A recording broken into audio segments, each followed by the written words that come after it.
You may have heard of King George VI. He was the father of Queen Elizabeth II. He led Britain during World War II.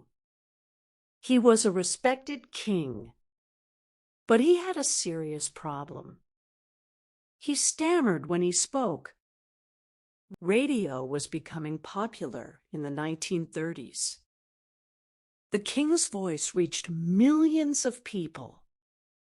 A king needed to speak well. Not being able to speak was deadly. This story is based on real history. It shows how a king faced his fear. He finally overcame it with help. The story starts in London in 1925. A man named Prince Albert walks to a microphone. He is the second son of King George V. He is not the first in line.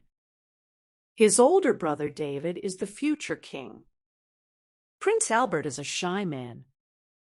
He does not like attention. He prefers a quiet life.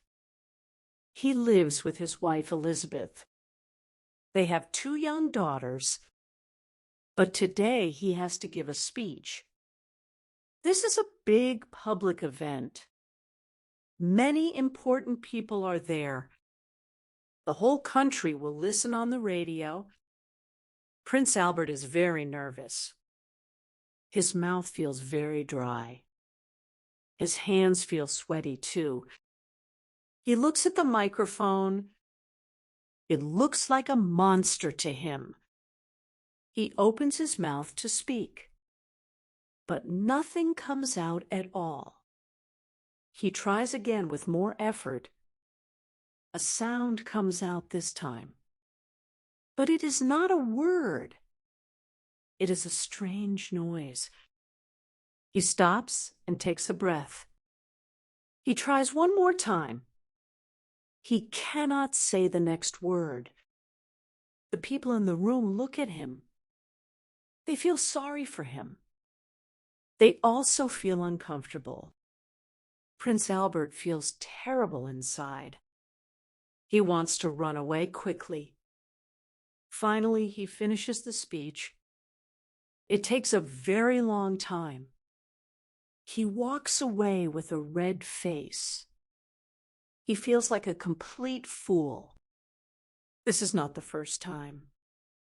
He has had this problem since childhood. He has tried many different doctors. He has tried many treatments too. Nothing has ever worked for him. He feels he will never speak well. After that bad speech, Albert decides to stop. He tells his wife Elizabeth everything. He says no more public speeches. He says it is too painful for him. He says it is too embarrassing too. He tells her he is a failure. Elizabeth loves her husband very much. She wants to help him badly. She does not give up hope. She reads about a doctor in London. This doctor is not a normal doctor. He does not use normal treatments. His name is Lionel Logue.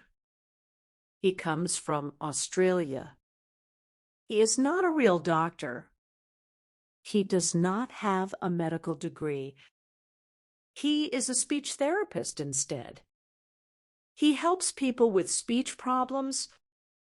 Many famous people have visited him. He helped soldiers after the war. Those soldiers had speech problems too. Elizabeth thinks this doctor can help, but Bertie does not want to go. He has seen too many doctors already. He thinks they are all useless. He thinks this one is useless too. But Elizabeth is a strong woman. She convinces him to go with her. She asks him to try just one more time. She says it is for her and their daughters. So Bertie agrees to go. He does not feel hopeful at all. He thinks it will waste his time. Prince Albert goes to see Lionel Logue. He does not use his royal title. He just says his name is Albert. He does not want special treatment. He does not want the doctor to bow. He just wants to be normal for a day. Lionel Logue is a very unusual man. He is not scared of princes or kings. He treats Albert like a normal person. He calls him Bertie instead. He says they should be equals. Bertie is a bit shocked by this. He is not used to this treatment. Lionel asks Bertie to do strange things. He asks Bertie to sing a song. He asks Bertie to say silly words. He asks Bertie to roll his tongue. He asks Bertie to breathe differently. Lionel says speaking is like singing. He says it is about breathing and rhythm. He says Bertie's stammer comes from fear. It also comes from tension in his body. He says Bertie's jaw is too tight. His throat is too tight as well. They need to learn to relax. Bertie does not like these exercises. He thinks they are very silly. He gets angry with Lionel. He says this is a waste of time. Lionel tells him not to be grumpy and just try. Bertie tries one more time. He says a silly word clearly. He is very surprised by this. He says it again with no problem. He can actually say it. He is very shocked now. Maybe this man can help him. Lionel says they must work daily. He says it will not be easy. He tells Bertie that he must trust him completely. Bertie agrees to come back again. He still does not feel totally sure, but he feels a little hopeful now. Bertie starts visiting Lionel every single day. They do many different exercises. They practice breathing techniques together. They practice relaxing his jaw. They practice saying sounds repeatedly. Lionel also asks about Bertie's childhood. He asks about his family members. He asks about his deepest fears. Lionel thinks the stammer is from inside. He thinks Bertie fears his father. Bertie was a very shy child. He was born left-handed, but his father made him use his right hand. He had a nanny who was unkind. She treated him badly as a child. He often felt scared and alone. Lionel listens to all of this. He does not judge Bertie at all.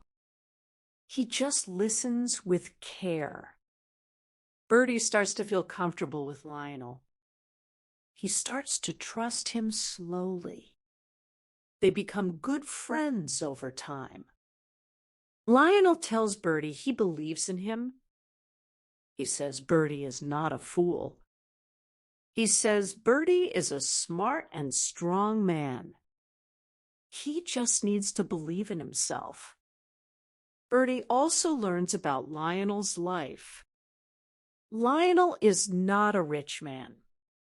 He lives in a small apartment. He wants to be an actor. He loves Shakespeare very much. He loves the theater too. He is a very kind person. He has a wife and 2 sons. Bertie starts to respect Lionel. He stops seeing him as just a doctor. He now sees him as a true friend. One day, Bertie's father passes away. King George V dies suddenly. The whole country is very sad. Bertie is very sad as well.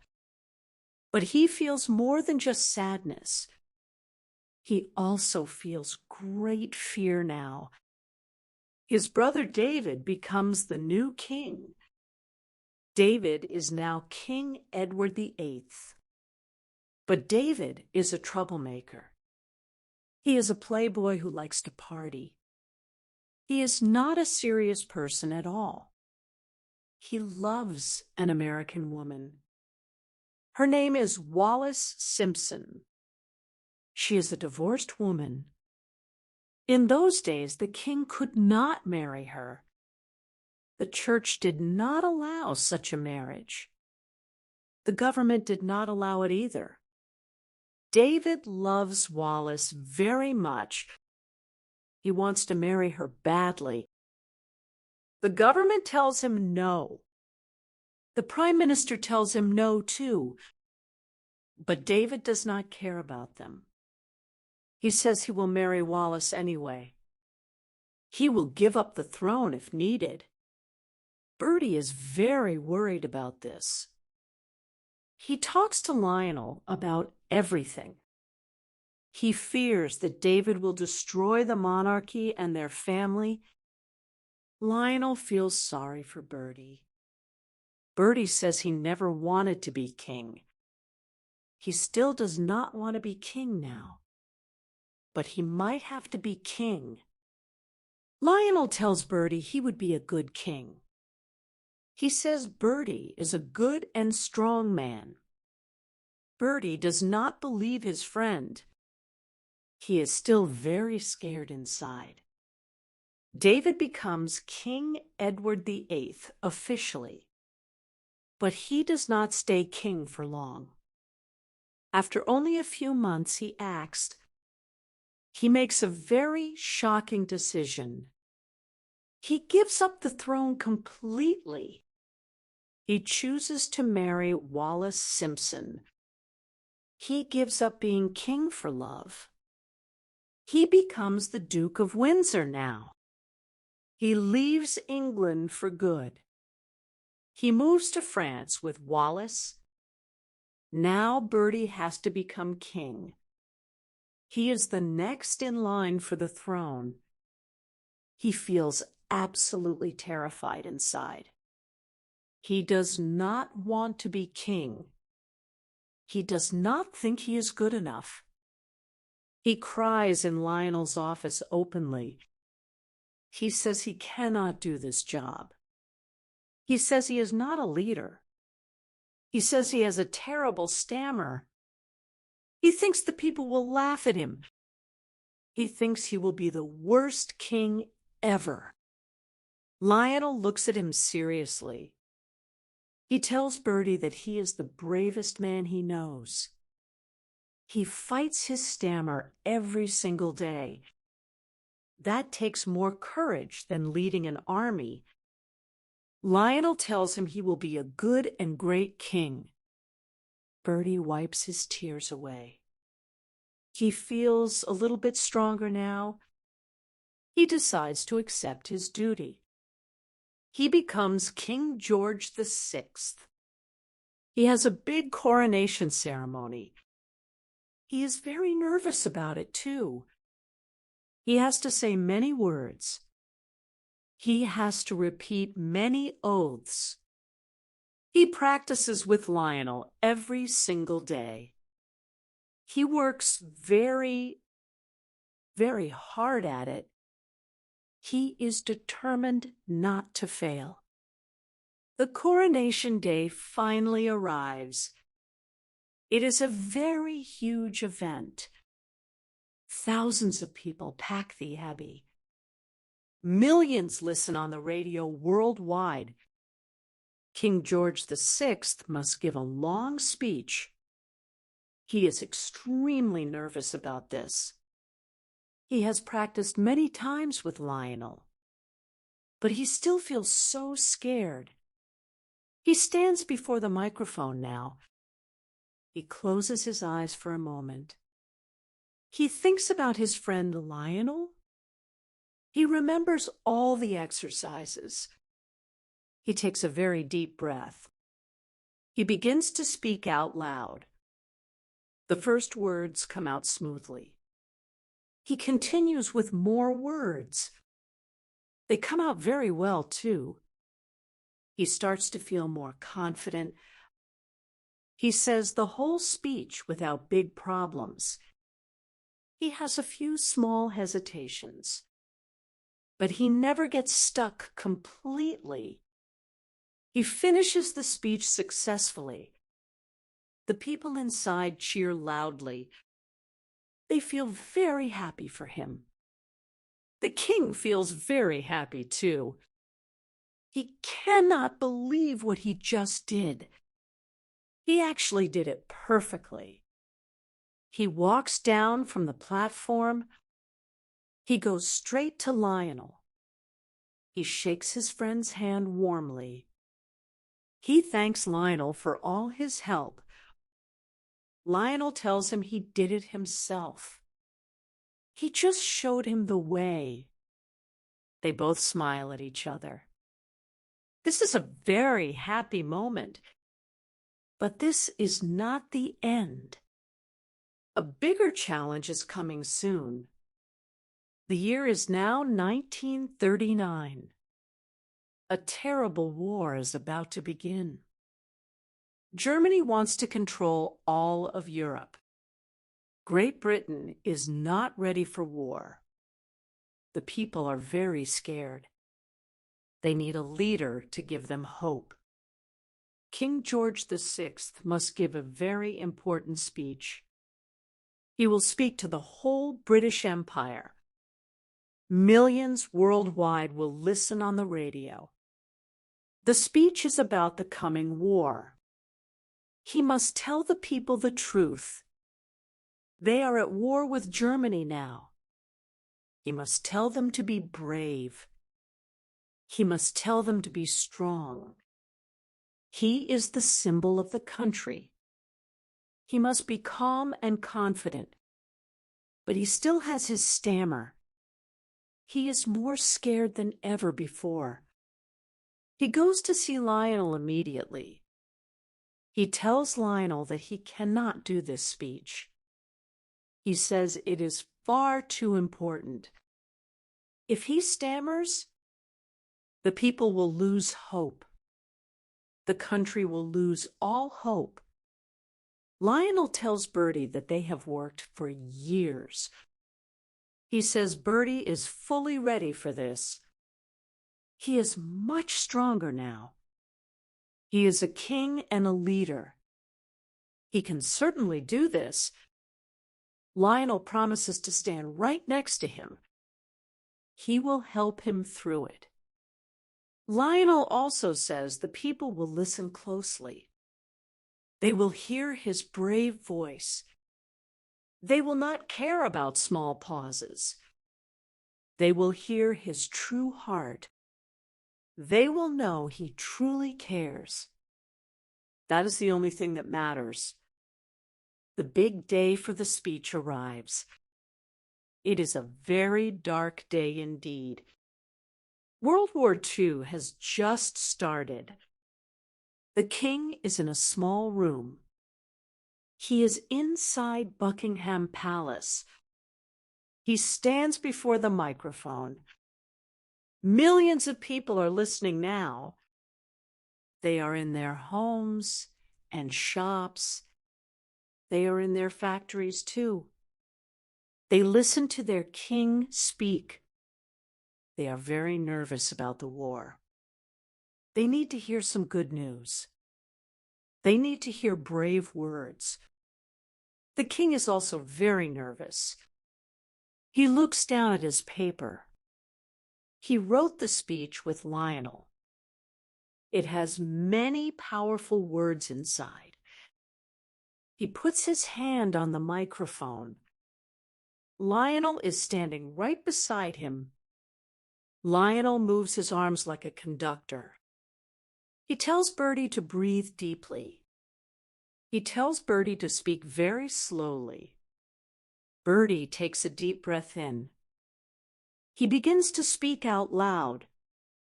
He talks about the grave hour of danger. He calls it the most fateful in history. He stops for just 1 second. He is stuck on the word fateful. But he does not panic at all. He takes another slow breath. He says the word very slowly. He continues with the speech. He sends his message to every household. He speaks to his peoples at home and overseas. He speaks with deep feeling for each one. He says it as if he could cross their threshold. He says it as if he could speak face to face. He says all of this very clearly. He speaks with a steady voice. He speaks with a powerful voice, too. He does not get stuck at all. He does not stammer at all. He finishes the whole speech. He tells everyone to be brave and strong. He says they will never give up. He says they will surely win. The speech is now over. The people throughout the country listen. They are deeply moved inside. They feel fully inspired. They feel much braver now. They feel much stronger now. They feel they can fight the war. They feel they will win it too. The king has finally done it. He gave the most important speech. He did it perfectly without stammering. After the war ended, George VI ruled Britain for many more years. He never completely cured his stammer, but he never let it stop him. He always did what he had to do. Lionel Logue stayed by his side. The two remained good friends for life. The king gave Lionel a great honor, but Lionel treasured the friendship more. He never cared much about medals. George VI died in 1952. His daughter Elizabeth became queen. That wartime speech is still remembered today. It was not a perfect speaker's speech. It was an ordinary man's speech.